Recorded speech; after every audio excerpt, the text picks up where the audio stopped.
আবারও একটা বিশেষ ব্লগ নিয়ে চলে এলাম। আর এই যে আমরা গাড়িতে যেরকম ক্যালি মেরে মেরে যাচ্ছিলাম। আর দীর্ঘ 15 বছর পর আজকে গেলাম বড় কাছারিতে। আমি এ জন্মে যে বড় কাছারিতে যেতে পারবো সেটাই ভাবিনি। আর এদিকে আমার বোন, ও তো প্রায়ই যায়। আর এই যে এই পুচকুটাকে মাপা হবে হচ্ছে বাতাসা দিয়ে, ওর যতটা ওজন ততটা ওজনের বাতাসা, আই থিঙ্ক নোট দেয়া হবে।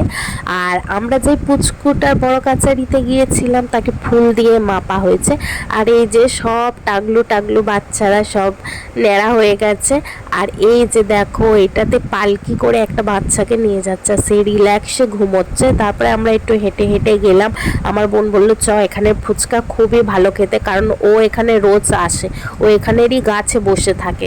তারপরে দেখো ওর ভিডিও কত সুন্দর করে দিলাম, আর ও আমার ভূতের মতো করে দিল, মানুষ না অন্য কেউ চেনা যাচ্ছে না।